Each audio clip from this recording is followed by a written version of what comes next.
नमस्कार, छत्तीसगढ़ एक्सप्रेस में आप सभी का बहुत स्वागत है। मैं हूं आपके साथ प्रियंका गुप्ता। बुलेटिन की शुरुआत करते हैं। छत्तीसगढ़ में सभी 90 सीटों की वोटिंग खत्म होने के बाद अब मतगणना की तैयारी चल रही है।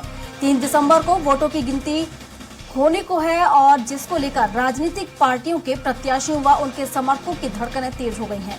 नतीजों की घोषणा का बेसब्री से इंतजार कर रहे हैं। इस बीच सीएम भूपेश बघेल मतगणना से पहले दिल्ली दौरे पर हैं। आज सीएम बघेल के दिल्ली दौरे का दूसरा दिन है। सीएम भूपेश बघेल आज शाम दिल्ली से वापस लौटेंगे।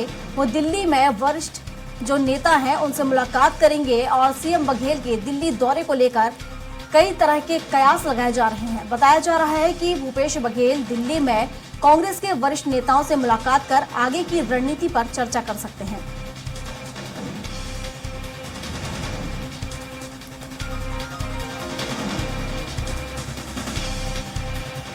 आपको बता दें, सीएम भूपेश बघेल का दिल्ली दौरा है और दिल्ली दौरे का आज दूसरा दिन है सीएम भूपेश बघेल का।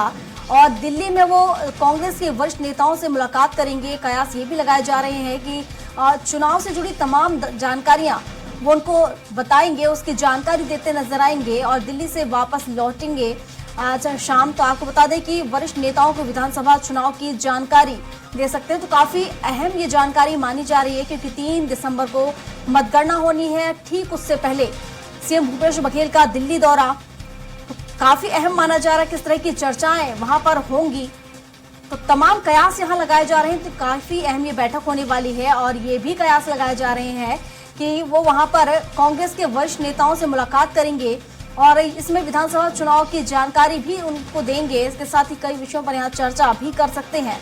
तो सीएम भूपेश बघेल आज शाम दिल्ली से वापस रायपुर लौटेंगे, तो वापस छत्तीसगढ़ लौट जाएंगे आज शाम सीएम भूपेश बघेल। तो 2 दिवसीय दौरे पर दिल्ली पहुंचे हुए हैं सीएम भूपेश बघेल।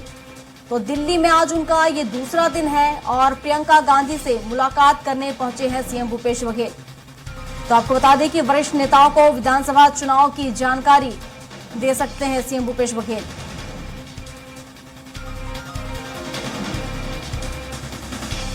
आपको बता दें कि नेताओं से मुलाकात कर आगे की रणनीति पर यहां पर चर्चा की जाएगी कि आगे अब किस तरह से प्लान करना है, किस तरह से कार्य किया जाएगा। क्योंकि अब बता दें आपको कि 90 सीटों के लिए विधानसभा चुनाव हो चुके हैं। यहां पर देखा जाए तो 90 सीटों पर विधानसभा चुनाव तो होगा है, लेकिन अब मतगणना की बात की जाए तो 3 दिसंबर को मतगणना होनी है और इससे पहले सीएम भूपेश बघेल दिल्ली पहुंचे हैं। वरिष्ठ नेताओं से चर्चा वो कर रहे हैं और आपको बता दें कि इस दौरान वो विधानसभा चुनाव को लेकर भी जानकारी वरिष्ठ नेताओं को देंगे। और इस पर विस्तार से जानकारी के साथ दिलीप साहू हमारे साथ, हमारे सहयोगी जुड़ चुके हैं। दिलीप से ही जान लेते हैं। दिलीप, सीएम भूपेश बघेल का दिल्ली दौरा अपने आप में कितना अहम माना जा रहा है और क्या माना जाए कि जिस तरीके से मतगणना आने वाली है, मतगणना होनी है 3 दिसंबर को, तो इसको लेकर किस तरह की चर्चाएं हो सकती हैं? जी बिल्कुल प्रियंका, मुख्यमंत्री भूपेश बघेल दिल्ली दौरे पर हैं। इस दौरान जो कांग्रेस के वरिष्ठ नेताओं के साथ मुलाकात कर रहे हैं। राष्ट्रीय अध्यक्ष मल्लिकार्जुन खड़गे इसी के खिताब के लिए मोर्चा कार्यक्रम में शामिल हुए। इस दौरान सोनिया गांधी भी मौजूद रही और कुल मिलाकर अलग अलग बातों को लेकर भी डिस्कशन किया जा रहा है। अभी प्रियंका गांधी के साथ भी उनकी मीटिंग हुई थी 10 जनपद में। तो ये बताया जा रहा है और ये कयास भी लगाया जा रहा है कि आगे की क्या रणनीति हो सकती है। जैसे मतगणना के बाद जिस तरह से एक आशंका भी जाहिर की जा रही है कि हार्ट फेलियर हो सकता है, लोग ऑपरेशन लोटस की बातें होती रही है।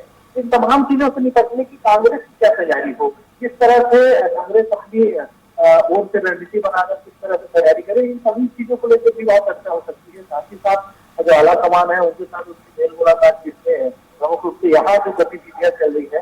हाल ही में जो घटना हुई है बालाघाट की, जो घटना हुई है छेड़खानी पैलेस के पर छेड़खानी का जो खुलने की घटना हुई, उन तमाम चीजों को लेकर भी आला कमान के साथ चर्चा चल रही है। भूपेश बघेल की हो सकता है देर शाम से रायपुर आएंगे तो काफी चीजों से इस पर खुलासा हो पाएगा कि चीजों को लेकर क्या क्या रणनीति बनेगी। अब बिल्कुल दिलीप, हालांकि शाम को सीएम भूपेश बघेल छत्तीसगढ़ लौट जाएंगे, तो क्या यहाँ पर भी वो बैठक लेंगे और जिस तरीके से जो प्रत्याशी हैं, कार्यकर्ता हैं, उनके साथ बैठक वो कर सकते हैं? जी बिल्कुल प्रियंका, कांग्रेस संगठन लगातार बैठक हुई थी चुनाव के बाद भी पूरा समीक्षा की थी। उसके बाद भी हो सकता है कि मतगणना से पहले एक बार भी बड़े नेताओं की कांग्रेस संगठन की दीपक बैठ, प्रदेश प्रभारी कुमारी कल्याण जी, तमाम बड़े नेता है उसकी भी एक बैठक हो सकती है, क्योंकि आला कमान के साथ अगर कुछ दिशा निर्देश आता है वहां से जो वहाँ जो बैठक हुई है सीएम भूपेश बघेल से, वहाँ आला नेताओं के साथ मुलाकात हुई, उसके बाद वहां से जो निर्देश होंगे, मार्गदर्शन होंगे, उन तमाम चीजों को लेकर यहाँ बैठक कर सकते हैं। लेकिन अभी उसको लेकर किसी तरह की कोई रूपरेखा तैयार नहीं हुई। बिल्कुल दिलीप, हालांकि हम प्रत्याशियों की बात करें तो कहीं ना कहीं देखा जाए तो उनकी जो दिल की धड़कन है वो कहीं ना कहीं तेज हो चुकी है, क्योंकि अब मतगणना 3 दिसंबर को होनी है और ऐसे में देखा जाए तो एक लंबा समय है जिस तरीके से यहाँ नतीजे के लिए प्रत्याशियों को और आम जनता को करना पड़ा है। जी बिल्कुल, क्योंकि एक साथ 5 राज्यों के चुनाव हो रहे हैं, अलग अलग क्षेत्रों में चुनाव हुए। छत्तीसगढ़ की बात करें, छत्तीसगढ़ में 2 चरणों में चुनाव हुआ, 7 नवंबर और 17 नवंबर को। लेकिन क्योंकि इसी बीच राजस्थान और तेलंगाना में भी चुनाव हो रहे हैं, तेलंगाना में अभी चुनाव हो जो 30 दिसंबर को होना है, इसलिए कहीं ना कहीं सभी राज्यों के साथ रिजल्ट आ रहा है 30 दिसंबर से।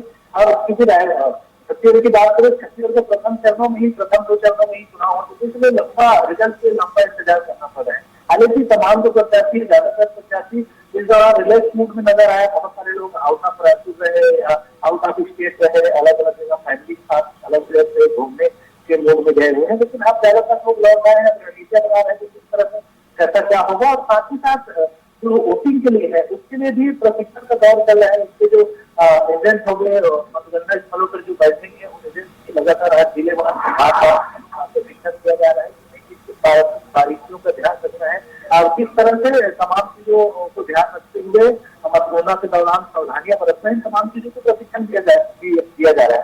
साथ ही साथ प्रत्याशी भी अपने अपने विधानसभा क्षेत्र में किस तरह से गतिविधियों को नियंत्रित करना है, इसको लेकर भी सावधानी बरत रहे हैं। और साथ ही साथ अपने जो अभिकर्ता एजेंट है उनके साथ जो बैठक भी कर रहे हैं, अपने कार्यकर्ताओं के साथ मेल मिलाप कर रहे हैं, ताकि किसी तरह की कोई गड़बड़ियां हो तो उसको निपटा जा सके।